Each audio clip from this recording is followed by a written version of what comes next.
O Vozes dos Biomas está no ar. Confira a entrevista de hoje e vem com a gente!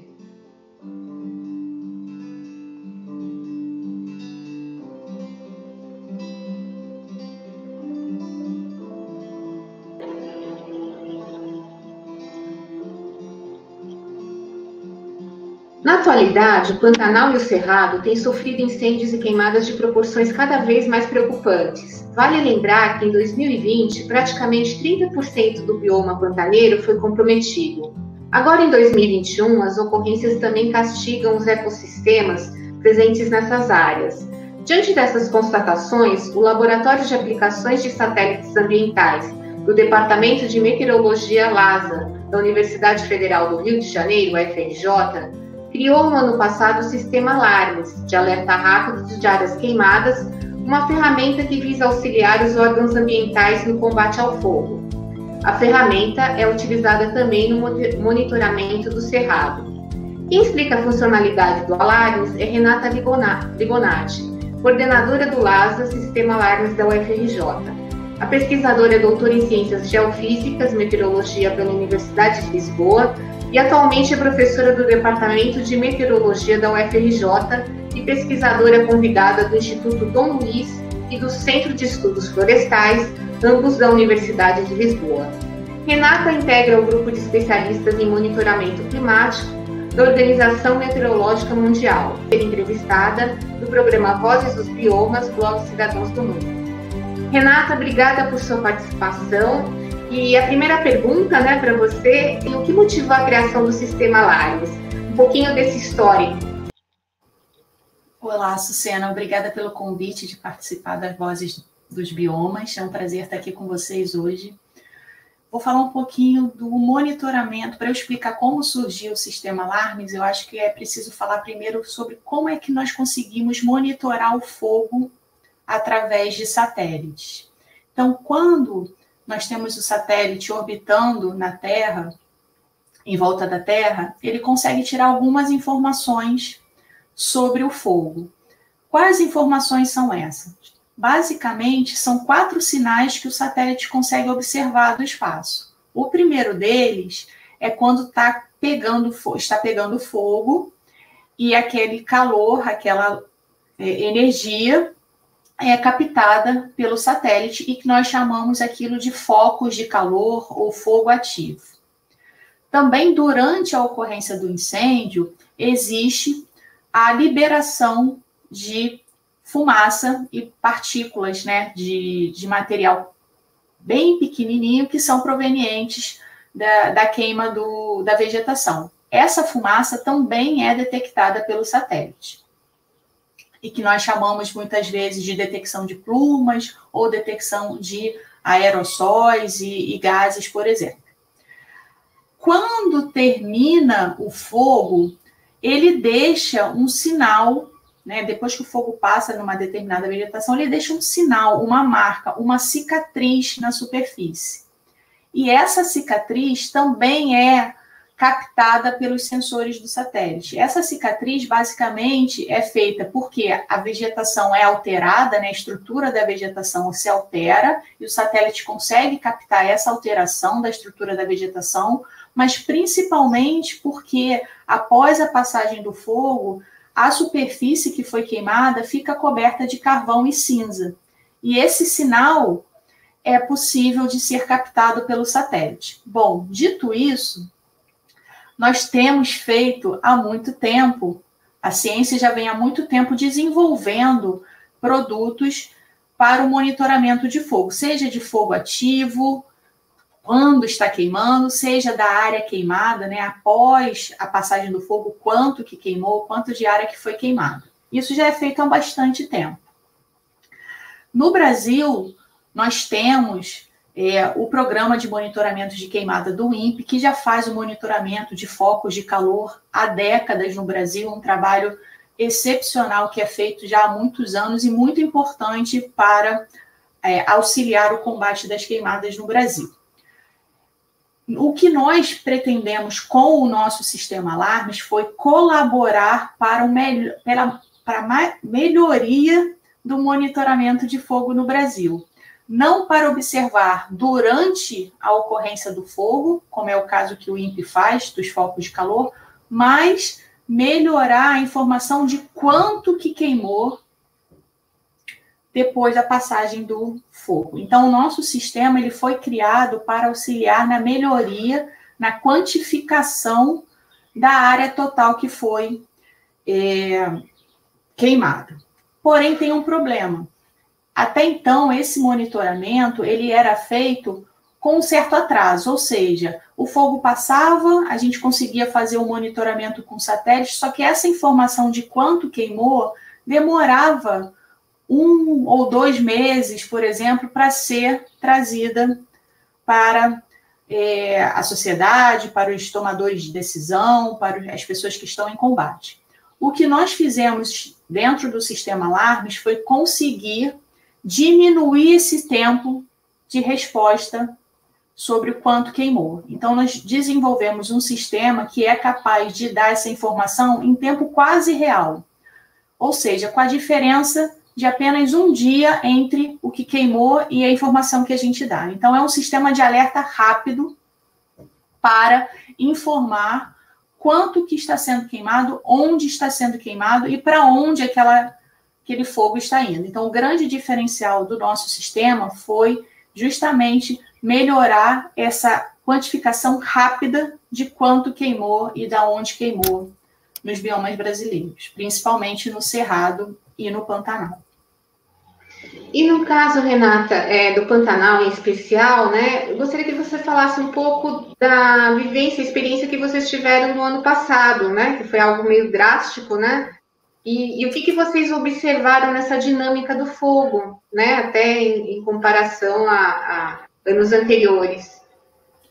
Exatamente. Ano passado foi uma situação sem precedentes no Pantanal.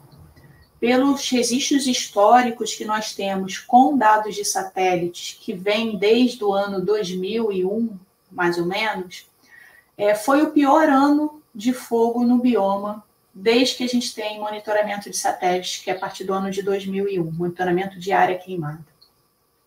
Para vocês terem uma ideia, a média de queima no bioma de 2001 até 2019 era por volta de 6 a 8% do bioma queimado todos os anos, uma parcela bastante pequena. 2020, nós chegamos à marca de 26% do bioma queimado, quando a média histórica era 8%.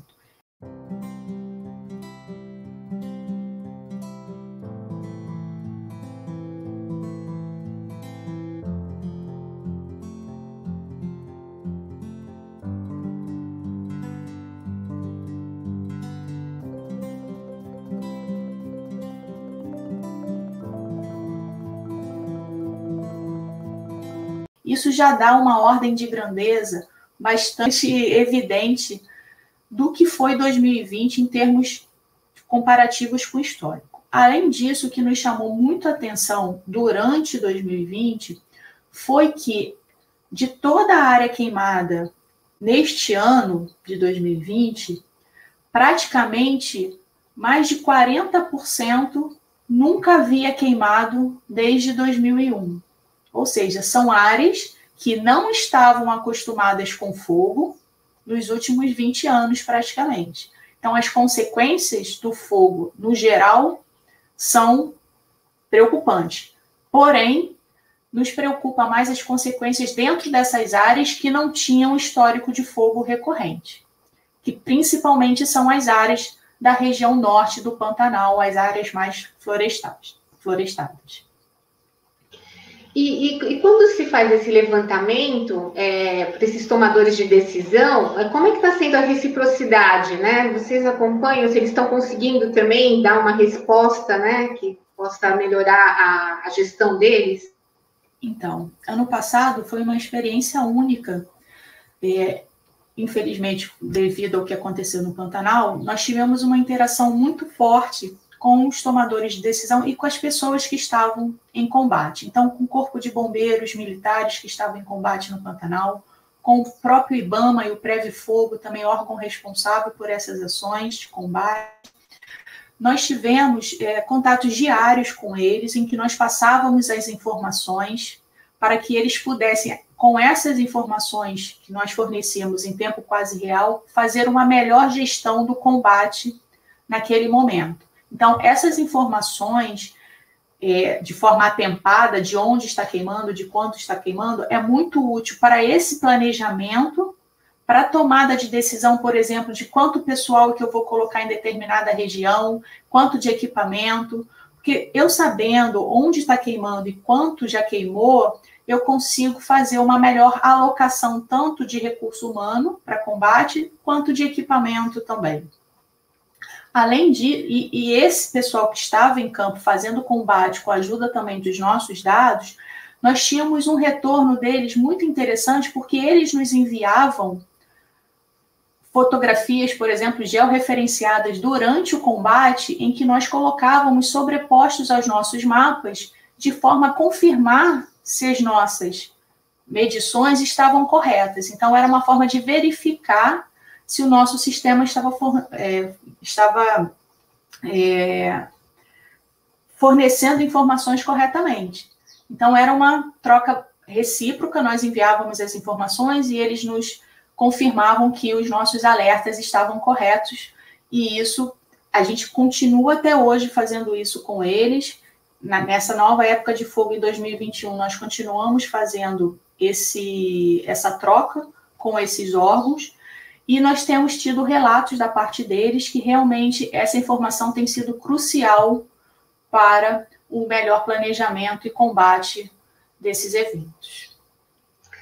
Agora em 2021, né, que a gente vê que também a estiagem, a seca também, fora as questões criminosas, né, infelizmente, como é que vocês comparam com 2020, o mesmo período? Né, se está as mesmas dimensões, né, como é que está a questão dos focos de incêndio?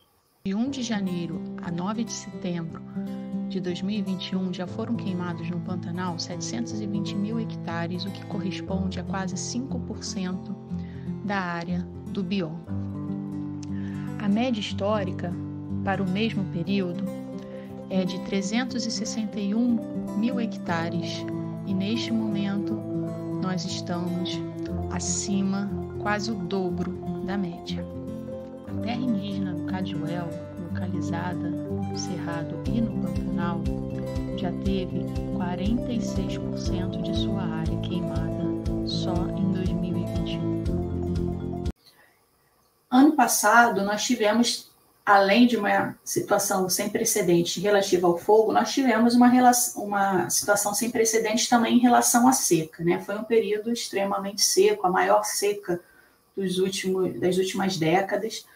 Então, essa seca perdura até 2021, né? A situação atual de seca é tão ruim quanto a do ano passado, talvez pior, tá? Do que o ano passado. Porém, 26% do bioma já queimou ano passado. Então, o material combustível para queimar esse ano não é tanto, pelo menos nessas regiões. Segundo, é que houve uma grande mobilização depois da tragédia no passado, mobilização tanto dos órgãos competentes, das populações locais, ONGs também se mobilizando de forma bastante ativa. Para quê? Para conseguir que o bioma tivesse uma maior cobertura, por exemplo, de brigadas, que foi uma dificuldade grande ano passado. Tinham poucas brigadas espalhadas no bioma. Então, esse ano a gente já tem brigadas voluntárias, tá? Espalhadas pelo bioma de forma mais coordenada.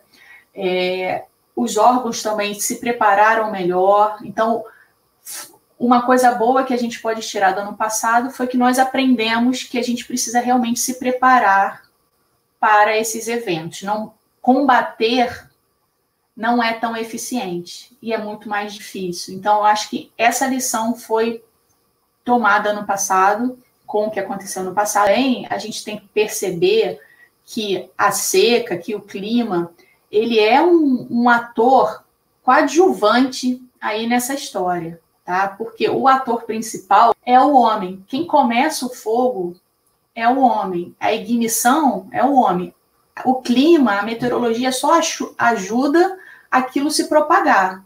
Mas se não tiver ignição, não vai ter fogo. Então, a gente também observa, porque as condições atmosféricas, as condições climáticas são muito adversas esse ano e podem realmente sair do controle novamente. E com relação assim, ao grau de precisão, né, dessas imagens, por exemplo, o que é possível, de repente, chegar no nível local, a dimensão de saber de onde esse foco partiu? Tem essa precisão? Ou se pudesse explicar um pouquinho melhor para a gente, até para questão assim, de levantamento de possíveis crimes, né, serem analisados? Sim. Então, é sempre importante a gente perceber que o satélite, ele é um instrumento como outro qualquer. Então, um termômetro que você utiliza na sua casa para medir a sua febre, ele é um instrumento que tem uma incerteza associada. Ele não vai dizer a sua temperatura correta, ele vai ter um erro associado e aquele erro está dentro do esperado. O satélite é exatamente a mesma coisa. Ele não vai dar uma precisão de 100%. Ele vai dar uma informação que tem um erro associado e que esse erro a gente sabe que existe. Bom, tendo isso em conta, a gente precisa entender que os satélites, eles nos ajudam de forma muito útil, porque eles cobrem uma área muito grande, a gente tem um monitoramento contínuo no tempo, não para. Então, ajuda bastante a gente ter a ideia geral para um monitoramento de uma área grande durante muito tempo. Bom, olhando na perspectiva de indicar a origem daquele incêndio, nós temos muitas limitações em relação a isso utilizando o satélite. O que o satélite consegue fazer, no caso, por exemplo, do nosso sistema, a gente consegue indicar, através desse monitoramento contínuo diário, atualizações diárias, saber onde começou, né, aquela localização começou e para onde foi. Tá? Agora, dizer como aquilo começou ainda não é possível. Né? O que foi a ignição? Foi uma pessoa que colocou fogo lá? Foi um carro que explodiu? Foi uma linha de transmissão que caiu? Ainda não conseguimos chegar com satélites nesse detalhe. Precisamos de informação de campo. Mas com o satélite a gente consegue indicar o local com uma certa imprecisão, mas o local que aquilo começou e para onde aquilo saiu. Basicamente dessa forma. E geograficamente, agora em 2021, quais são as localizações que estão sendo, vamos dizer, uma prioridade, né? Que vocês já estão observando desse território, né, que está sofrendo com essas pressões? Então, a gente também precisa lembrar que o Pantanal, parte do Pantanal é uma região que é típica de savana. Então, são regiões que queimam com regularidade, como o nosso Cerrado. São biomas que se desenvolveram a partir do fogo, que necessitam do fogo para a sua sobrevivência. Claro que é um fogo menos intenso, menos extenso, que dura menos tempo e que ocorre numa época mais temprana do que tardia, propriamente, não num período muito seco. Bom, em relação às áreas que estão queimando no Pantanal esse ano, são áreas assim, que estão bem espalhadas, pelo nosso monitoramento, são áreas que estão bem espalhadas ainda no bioma, assim, mais a parte sul, que é uma parte, teoricamente, né, mais de savana. Lembrando que o pico das queimadas, elas ocorrem justamente em setembro e parte de outubro. Então, o pior ainda está por vir em termos de fogo. É tão complexo, né? A gente fica pensando assim, toda essa conjuntura, né? A questão climática, a questão meteorológica, a ação humana, né? Antrópica. E o Cerrado, né? Também é outro bioma que vocês também estão concentrando o sistema, né? Eu gostaria que você falasse também um pouquinho do Cerrado, né? A gente falou do Pantanal, vamos agora para o Cerrado. Tá, então, eu vou começar explicando como tudo isso começou. Esse projeto de desenvolvimento desse sistema, ele começou através de um incentivo inédito no Brasil, que foi um edital do CNPq junto com o Previfogo. Isso nunca tinha ocorrido anteriormente no Brasil, ou seja, juntar a academia com um órgão operativo de combate a fogo para que os dois conversassem e gerassem maior conhecimento e melhorias sobre os incêndios florestais no Brasil e as queimadas. Bom, esse edital contemplou vários projetos, um deles foi o nosso, em que nós começamos a desenvolver esse sistema para o Cerrado. Quando nós começamos a observar que estava queimando muito no Pantanal, imediatamente nós aplicamos o nosso sistema e adaptamos ele para o Pantanal para dar uma resposta rápida e ajudar os órgãos, principalmente o Previfogo.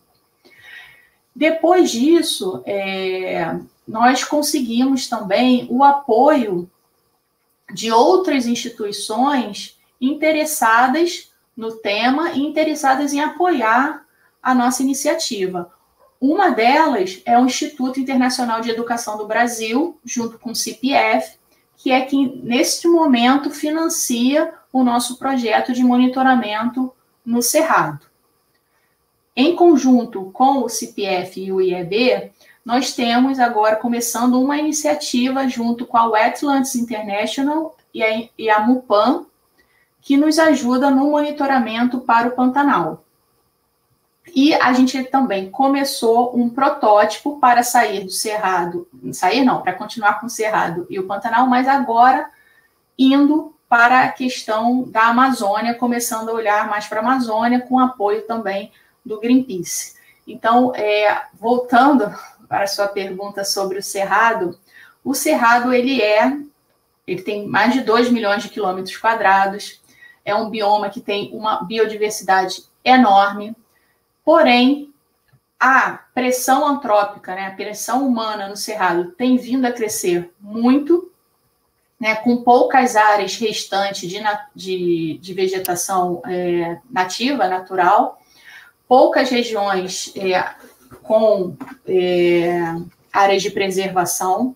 O fogo ele é constante no Cerrado, o Cerrado nasceu, ele se desenvolveu a partir do fogo, o fogo é necessário, como eu falei anteriormente, porém a ação humana alterou o regime de fogo no Cerrado nos últimos anos. Então a gente tem fogos muito intensos, nós temos fogos muito grandes na época incorreta, e isso tem um impacto significativo na biodiversidade da região. Tá? Então, por isso que uma das ações para tentar reverter essa situação é melhorar o monitoramento do Cerrado por satélites, para a gente perceber o regime de fogo e ajudar também as ações de planejamento e combate. Agora, dentro dessa análise que vocês fizeram ano passado e neste ano, com relação ao bioma, o que você falaria, assim, em termos do que vocês estão observando? É o mesmo que o Pantanal, ainda não está tão significativo, está mais, está menos, né? O Cerrado já é mais complexo da gente falar, porque ele é uma região muito maior do que o Pantanal. Então, e por outro lado, dentro do Cerrado, o nosso monitoramento se concentra nas unidades de conservação e nas terras indígenas, diferentemente do Pantanal, que é uma área pequena, e a gente faz o monitoramento do bioma por completo. Tá? Então, nesse momento, existem algumas unidades de conservação no Cerrado que já estão atingindo valores muito maiores do que o histórico, outras áreas ainda não. A gente ainda está no início da época, começando o meio da época seca, na época que é a principal. Setembro é que realmente, na maior parte do Cerrado, é onde queima muito mais. As condições no Cerrado, em termos de clima, também estão bastante adversas, principalmente na parte centro-sul, muito seco. Então, realmente, esse ano tende a ser um ano bastante complexo nessa região. Dentro do nosso sistema, vocês podem observar as 10 áreas que estão com maior percentual de área queimada dentro do bioma Cerrado, por exemplo.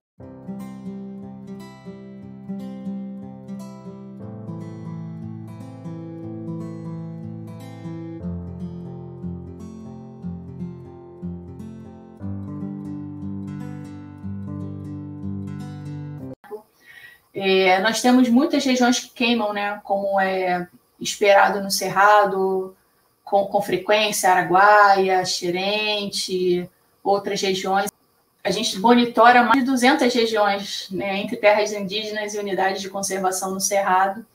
Então, entrando no sistema, a gente consegue observar cada uma delas com detalhe, ver a localização dessas queimadas, comparativamente com o que foi queimado ano passado também e nos outros anos. E com relação à Amazônia, né, que é esse protótipo que vocês estão iniciando, gostaria que você falasse um pouquinho, porque a Amazônia, a dimensão, então, chega, né, é astronômica, né? Vocês vão cobrir todo o território, né, da Amazônia Legal, explicar um pouquinho para a gente como é que vai ser. Então, o monitoramento de área queimada na Amazônia e em qualquer outra floresta tropical, ele é bem difícil, porque o que acontece? Em geral, o fogo ocorre embaixo das copas das árvores e o satélite não consegue penetrar na copa para ver a superfície que queimou. Então, isso dificulta bastante o monitoramento. Além disso, é uma região que tem uma cobertura de nuvens muito frequente. Isso também dificulta o satélite observar. Então, por esse motivo, nós começamos por algumas regiões piloto. A primeira região piloto dentro da Amazônia que nós estamos fazendo esse protótipo é Roraima, né, que por si só, é uma região com bastante dificuldade para esse monitoramento, devido principalmente à cobertura de nuvens. E depois nós vamos passar para as regiões próximas ao arco do desmatamento, que são regiões também menos florestadas, né, que já tiveram uma conversão ali, e, quem sabe, para o futuro, conseguir cobrir o bioma como um todo. Em dezembro passado, né, vocês também fizeram um artigo, né, que na Nature, referente ao Pantanal, né? A gente vai voltar um pouquinho ao Pantanal, porque foi, né, algo assim inusitado. O que esse artigo revelou, né? Não sei se tem algo a mais do que você já falou para a gente, mas qual foi a substância, né, de conteúdo aí que esse artigo revelou? Bom, esse artigo foi publicado, como você falou, na Nature no ano passado, e o objetivo dele era chamar a atenção para o problema que nós estávamos vivendo no Pantanal. Basicamente, ele trazia a ideia de que o fogo, ele tem 3 ingredientes para ele ocorrer. E é assim que a gente vai entender esses eventos extremos de fogo, esses grandes incêndios. Para eu ter um incêndio florestal, eu preciso só de 3 ingredientes, nada mais. O primeiro é a vegetação para queimar, que é o combustível que vai queimar. O segundo é o que vai alimentar o fogo, que são as condições meteorológicas, as condições climáticas. E o terceiro é a ignição, é quem vai dar o estopim para começar o fogo. A ignição, ela pode ser feita de 2 maneiras. Ou causas naturais, que pode ser, por exemplo, um vulcão, que não é o caso aqui, ou então raios, que também são muito incomuns na época seca. Então, a maior parte das ignições durante o período seco é realmente a ação humana. Então, esses 3 atores nos explicam o que aconteceu ano passado, e foi isso que a gente discutiu nesse artigo. Quais foram os atores que estavam ali presentes e como eles atuaram para a gente ter uma situação sem precedentes de fogo no Pantanal. Primeiro, a situação da seca, realmente contribuindo para que os níveis de flamabilidade da vegetação tivessem os mais altos dos últimos 40 anos. Isso nós achamos que, desde 1980, o Pantanal nunca esteve com índices tão altos de flamabilidade. O que são índices de flamabilidade? São índices que colocam variáveis meteorológicas como temperatura, falta de chuva, umidade do ar, e aí esse índice nos diz qual é o potencial para aquela vegetação entrar em combustão, baseado apenas no clima. Então, esses índices estavam os maiores dos últimos 40 anos. Então, a gente já tinha um problema aí. O segundo problema era a quantidade de material combustível disponível. O que significa isso? Tinha muita vegetação muito seca, porque o clima estava seco, né? Então, a gente tinha muita disponibilidade de vegetação. Não foi feito em 2020, antes, né, um pouco antes da época seca, não foi feito o manejo dessa vegetação. Ou seja, essa vegetação ela foi deixada ali crescendo e disponível, e não houve um manejo correto em algumas regiões que deveriam ter sido feitas. Então, a gente tinha muito combustível, o clima estava muito propenso ao fogo. E aí, a gente teve o terceiro ingrediente, que foi a conjunção de vários fatores, uma coisa muito complexa, né? A gente teve ignições humanas, seja acidental ou seja intencional, tá? Porque a verdade é que nós tivemos um período de 120 dias de proibição do fogo, mas esse período não foi cumprido porque nós continuamos tendo muitas ignições, tá? E aí a gente leva a questão um pouco para a parte política e econômica, por que isso aconteceu, se nós tivemos uma resposta atempada das pessoas que eram competentes para isso ou não. E a gente realmente, juntando todos esses ingredientes, falta de recursos dos órgãos de combate, falta de investimento em prevenção. A Covid também dificultou muito, porque em muitas terras, por exemplo, terras indígenas, as pessoas que estavam lá tiveram que combater sozinhos, porque não podia ninguém entrar ali. A dificuldade de apagar o fogo foi muito grande também, porque muitas regiões que eram alagadas estavam completamente secas e não dava para passar de carro ali, não tinha estrada. O fogo também muito intenso, as brigadas não estavam completamente espalhadas e a situação climática, como estava muito seco, torna o combate muito difícil. Então, assim, o que a gente quis dizer neste artigo foi que a gente não tem um único culpado para o que aconteceu em 2020. Muito pelo contrário. Nós temos uma conjunção de vários fatores complexos e que também interagem entre si para a gente ver, para a gente ter aquele resultado que foi 2020. Então, culpar uma única pessoa ou algum único fato é completamente equivocado. A gente precisa ter realmente... E foi isso que a gente quis dizer no artigo. Como é que a gente pode avançar a partir daqui, né? O que a gente pode aprender? Quais são as lições que nós aprendemos com o que aconteceu? Bom, primeiro a gente tem que perceber que o clima está ficando cada vez mais adverso, não só no Pantanal, mas na maior parte do planeta. Isso significa que eventos de seca e eventos, por exemplo, de calor intenso, vão ser cada vez mais frequentes em algumas regiões, por exemplo, o Pantanal.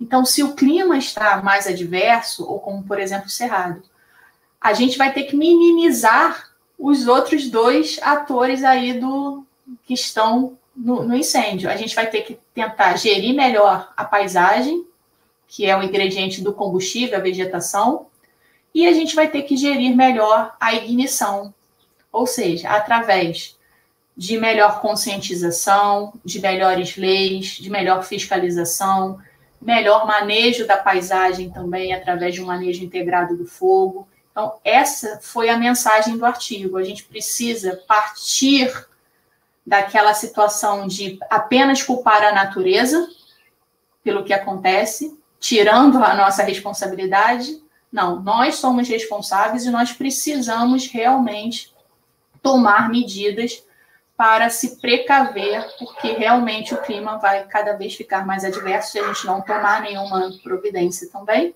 O relatório do IPCC que saiu mostra muito isso, já está quase irreversível praticamente, então a gente precisa de medidas adaptativas para preservar os nossos biomas.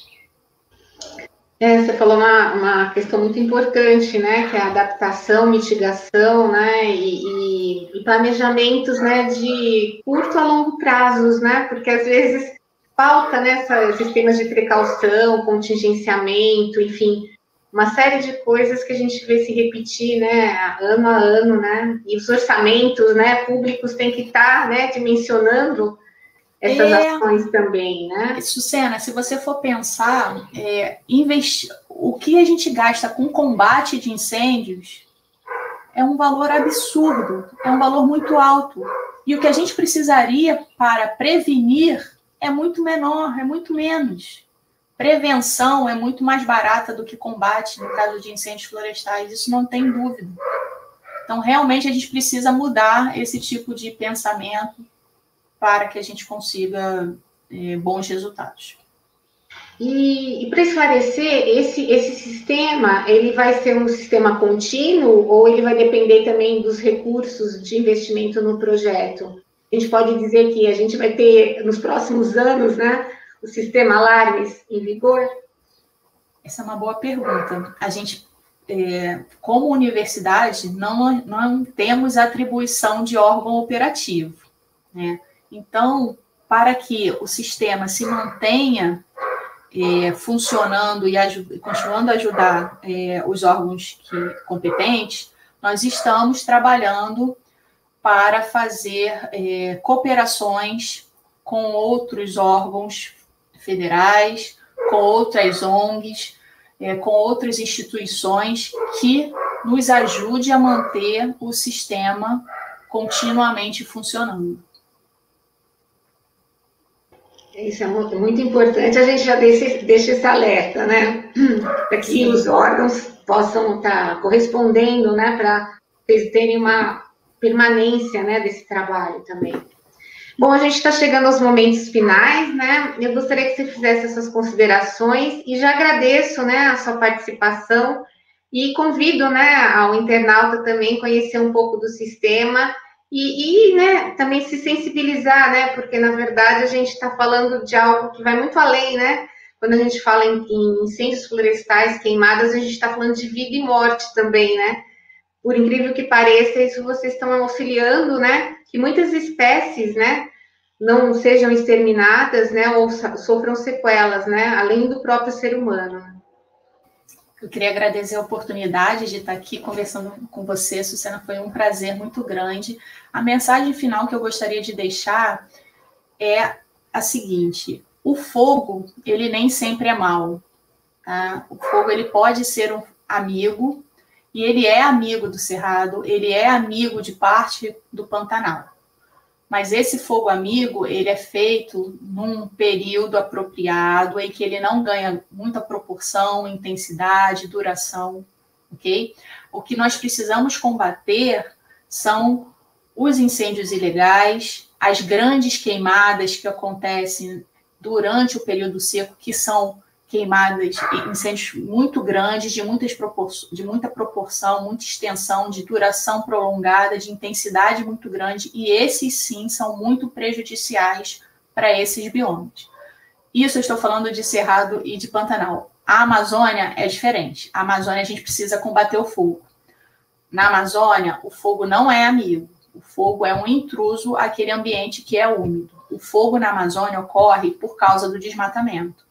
E o que nós estamos observando é que o desmatamento tem aumentado nos últimos anos e, com ele, tem aumentado o fogo na Amazônia também. Então, a gente precisa também identificar os locais que a gente está trabalhando para ter políticas adequadas para cada bioma. Gratidão, Renata. Obrigada. Obrigada.